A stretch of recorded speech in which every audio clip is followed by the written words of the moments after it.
Baik teman-teman media yang saya hormati, terima kasih atas kehadiran pada siang hari ini pada bulan Ramadan. Ini untuk menjelaskan kebijakan mengenai THR gaji ke-13 yang teman-teman wartawan sudah berkali-kali menanyakan ke saya kepada Pak Menpan. Oh, foto-foto.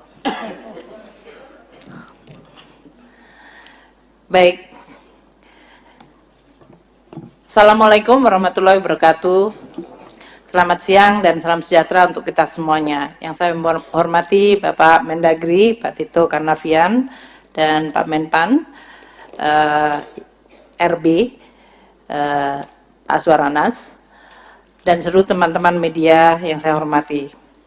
Hari ini kami akan menyampaikan mengenai kebijakan untuk pembayaran THR dan gaji ke-13 bagi ASN baik pusat dan daerah serta pensiunan. Seperti diketahui bahwa pemerintah terus mengelola APBN kebijakan fiskalnya di dalam rangka untuk terus mendukung program-program pembangunan dan untuk menjaga perekonomian. Kebijakan fiskal ini di dalam APBN didesain untuk terus mendukung ekspansi ekonomi dan untuk terus melanjutkan transformasi ekonomi yang inklusif dan berkelanjutan. Upaya-upaya termasuk menggunakan APBN fiskal untuk mengendalikan inflasi, terutama komponen pangan, itu juga menjadi penting yang kami akan terus lakukan bersama Bapak Mendagri melalui berbagai program monitoring dari pergerakan harga. Pemerintah juga melalui APBN memberikan jaring pengaman sosial kepada masyarakat karena APBN merupakan instrumen yang sangat penting dan diandalkan. Ini terutama untuk menjaga daya beli masyarakat. Seperti diketahui bahwa pada tahun 2024 ini anggaran perlindungan sosial di dalam APBN 2024 mencapai 496,8 triliun rupiah. Ini terdiri dari berbagai program untuk terutama mendukung masyarakat yang paling rentan tapi juga kelas menengah. Program Keluarga Harapan untuk 10 juta penerima manfaat. Asistensi untuk 38.000 anak dan 32,6.000 lansia dan 58,3.000 penyandang disabilitas. Itu juga termasuk di dalam program bantuan sosial atau perlindungan sosial.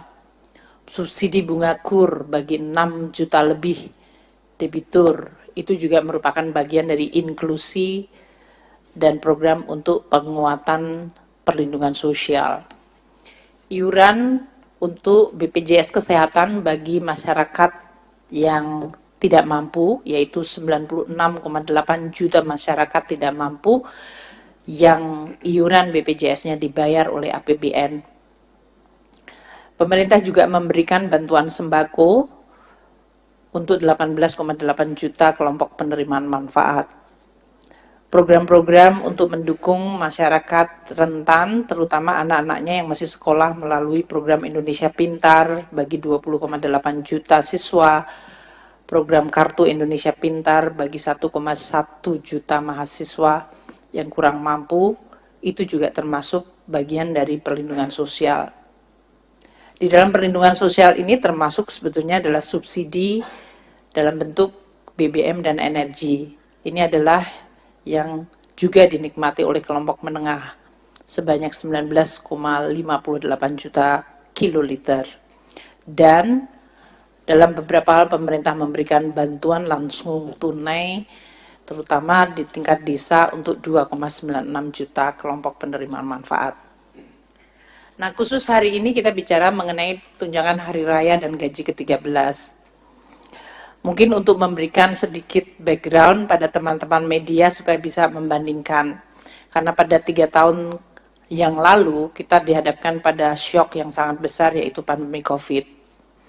Tahun 2019, sebelum COVID terjadi, THR dan gaji ke-13 itu diberikan dalam bentuk gaji pokok, tunjangan keluarga, tunjangan jabatan umum dan 100% tunjangan kinerja.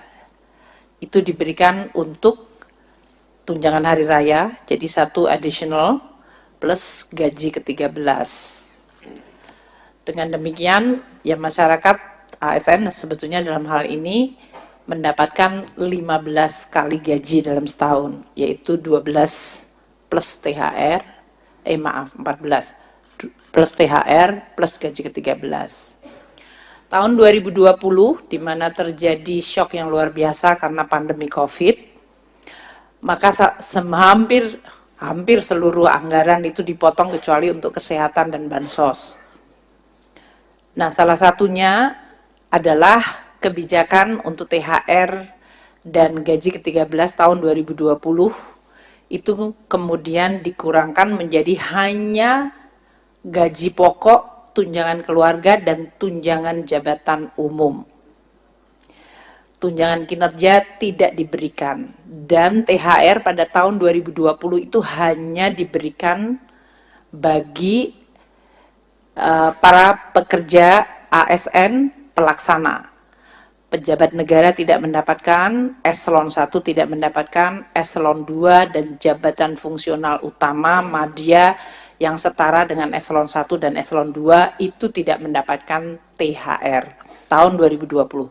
Jadi yang diberikan adalah kepada pejabat eselon ketiga atau pelaksana, dan itu pun hanya gaji pokok, tunjangan keluarga, dan tunjangan jabatan umum.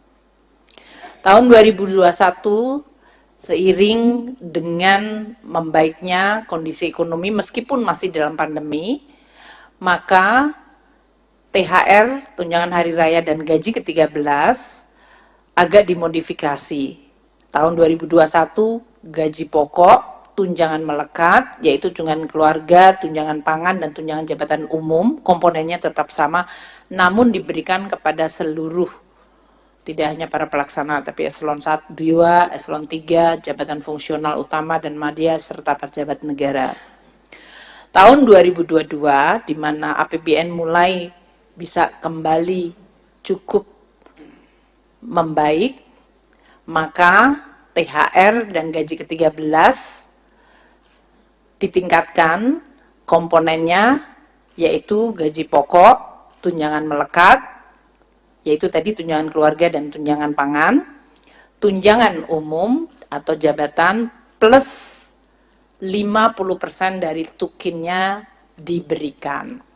Dan ini diberikan kepada semua, yaitu kepada seluruh ASN, pusat, daerah, termasuk pejabat negara.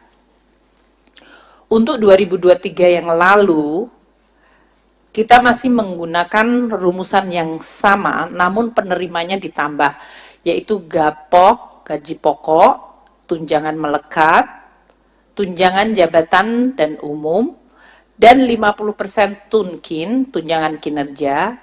Namun kita juga memberikan kepada pekerja, yaitu guru yang bukan ASN ya dalam hal ini, atau ASND, dan TPD, dalam hal ini tunjangan profesi guru diberikan, tunjangan profesi D itu apa ya Pak? Dosen, dosen, dan lupa kalau saya pernah dosen, dan tunjangan profesor itu diberikan di 2023. Sehingga ini menggambarkan bahwa APBN yang sudah mulai membaik, kemudian juga mengembalikan fungsi, termasuk dalam hal ini mekanisme untuk pemberian tunjangan hari raya dan gaji ke-13 kepada aparatur negara, pensiunan, penerima pensiun, dan penerima tunjangan. Nah, untuk tahun 2024 ini, saya akan memberikan kesempatan kepada Pak Menpan RB untuk menyampaikan mengenai nanti komponen-komponen yang akan diberikan. Dan nanti saya akan teruskan lagi mengenai kapan waktu pemberiannya. Sebetulnya sudah sering saya sampaikan, yaitu THR akan dibayarkan paling cepat 10 hari sebelum Hari Raya Idul Fitri. Jadi apabila belum dibayarkan, dapat dibayarkan setelah Hari Raya Idul Fitri. Untuk beberapa daerah memang mungkin karena bukan Hari Raya Idul Fitri, dia bisa dibayarkan sesudahnya. Sedangkan untuk gaji ke-13 akan dibayarkan pada bulan Juni 2024.